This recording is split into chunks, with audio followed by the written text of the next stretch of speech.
Thomas Mar Titus എപ്പിസ്കോപ്പ തിരുമേനി ഇപ്പം നമ്മളോടൊപ്പം ചേരുന്നതാണ്. നമ്മൾ യുവവേദി ആരംഭിക്കാൻ പോവുകയാണ്. ഇന്നിൻ്റെ കാലഘട്ടത്തിൽ യുവവേദിയുടെ പ്രസക്തി കൂടിക്കൂടി വരികയാണ്.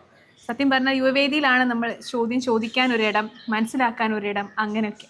അപ്പോൾ എന്താണ് അതിനെക്കുറിച്ചുള്ള ഒരു അഭിപ്രായങ്ങൾ?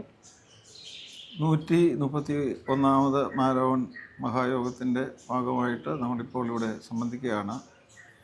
ഇന്നു മുതൽ യുവവേദി ആരംഭിക്കുകയാണ്.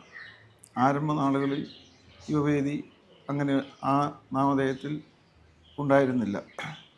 എന്നാൽ പിന്നീടുള്ള അടുത്ത നാളുകളിലാണ് യുവവേദിയുടെ പ്രത്യേകമായ മീറ്റിംഗ് സംഘടിപ്പിച്ചിരിക്കുന്നത്. അതുകൊണ്ട് തന്നെ അടിസ്ഥാനപരമായി അത് അർത്ഥമാക്കുന്നത് സഭ യുവജനങ്ങൾക്ക് നൽകുന്ന വലിയ പ്രാധാന്യത്തെക്കുറിച്ചാണ്.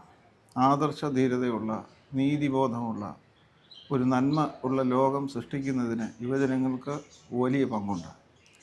പ്രത്യേകിച്ച് ക്രൈസ്തവ യുവജനങ്ങൾ യേശു ക്രിസ്തുവിലൂടെ ലോകം കണ്ട ദൈവരാജ്യത്തിൻ്റെ മൂല്യങ്ങൾ സാംശീകരിച്ച് ഒരു പുതിയ ലോകം സൃഷ്ടിക്കുന്നതിന് മറ്റാരേക്കാളും ആർജവത്വവും ദർശനവും ഉള്ളത് യുവജനങ്ങൾക്കാണ്. അത്തരത്തിൽ യുവവേദി വളരെ പ്രധാനപ്പെട്ട ഒരു ഫംഗ്ഷനാണ് മാരവൺ കൺവെൻഷൻ നിർവഹിച്ചുകൊണ്ടിരിക്കുന്നത്.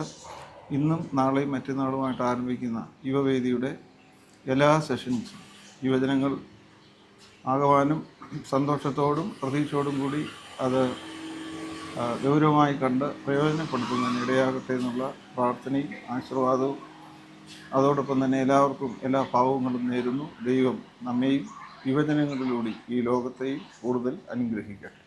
Thank you.